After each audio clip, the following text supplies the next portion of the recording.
I think there's something very profound and maybe irreversible happening to human attention in the digital age. I think it's more than just distraction, and it's more than even just addiction. It could actually be the defining political and moral challenge of our time in grappling with this issue.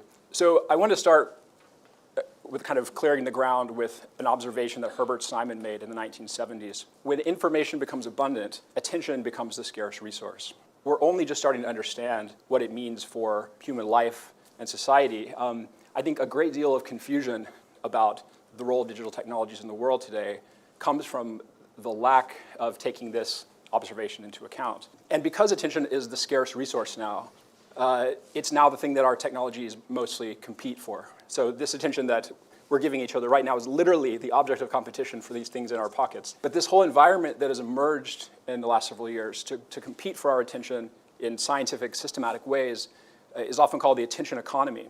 And in the attention economy, our technologies are trying to grab our attention and direct it toward the goals that they have. And often those goals are quite different from our own. If you think about the goals that you have for yourself, I want to spend more time with family. I want to learn how to play the piano. I want to take that trip I've been thinking about and reflect on my life. You know, these are real human goals. But if you look at the goals that technologies have for us, maximize the amount of time we spend, or the number of clicks, the number of times we can scroll or tap, the number of page views on, or ad views, things like this.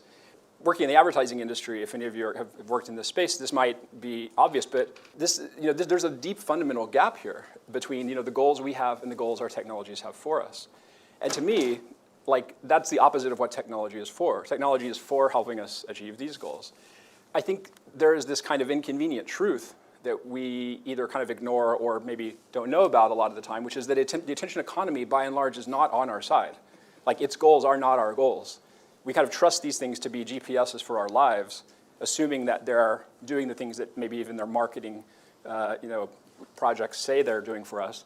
But really, they're directing us toward these petty kind of engagement goals. And this is very well known by the people who create them. The CEO of Netflix a little while back said in addition to Snapchat and YouTube, one of their major competitors was sleep. And then he reiterated it, I think, a month or two ago. Steve Jobs did not let his children use the iPad, right? So there's a knowledge that there are these externalities of the attention economy, so to speak, that are out there affecting the world, but we just haven't taken these into account in kind of our analysis or design of digital technologies. And behind all of this is kind of just the nature of digital technologies, which is amplifying the need for us to kind of bring our own boundaries to the situation. So, for instance, Pokemon Go, where it's this game, and now it's literally all the time, everywhere. So, in the past, a game was this kind of system of interaction bounded in space or time somewhere. The soccer game at this field on this day. But with something like Pokemon Go, it's the game is everywhere all the time. So we have to, the boundaries that were kind of part of the world get pushed onto us. So we have to put those in place ourselves. And like Goethe said, who would be great must be able to limit himself.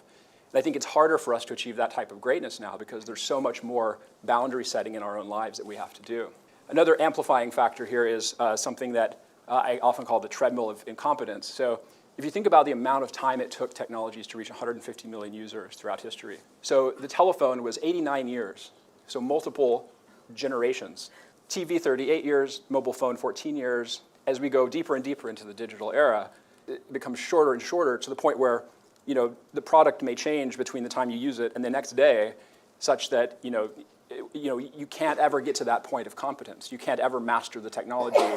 We're always in this perpetual state of learning. We can do something with the technologies, but not completely master it to bend it toward our own ends. Broadly speaking, what's happened in the last couple of decades is our knowledge of psychology, and particularly our non-rational biases, vulnerabilities in our brain, non-rational dynamics of decision-making. We've developed an enormous catalog of these things. And at the same time, this system has emerged on the internet, a system of measurement, message delivery, optimization, experimentation. And these two kind of trends have come into conversation now in the attention economy. And what this means now is that this industrial scale persuasion is now the primary business model of our first really major global like communications medium. And this isn't widely talked about. We still call companies like Facebook or Twitter social media companies, but they're not selling social media, they're selling our attention. They're in the business of persuasion. But I think another factor that makes this so urgent to look at is because this power to shape people's attention, to persuade people toward one end or another, is increasingly centralized in the hands of just a few people, a few companies in one state, in one country. And it's a weird irony that the whole point of the internet was that it was decentralized in its infrastructure, but then in the platforms that have emerged on it have been so centralized. So literally there are people who would probably fit in this room who have their hands on levers that could control the attentional habits of like over 2 billion people on planet Earth. Like that's really striking to me. What I realized when I was working at Google and looking across the industry at the state of the attention economy and how little it was being talked about in society, and then feeling its effects in my own life, honestly, that there was more technology around me than ever before, but it was harder somehow to do what I wanted to do. I felt we had made the same mistake that Aldous Huxley talked about when he was lamenting that defenders of freedom in his own time had failed to take into account man's almost infinite appetite for distractions.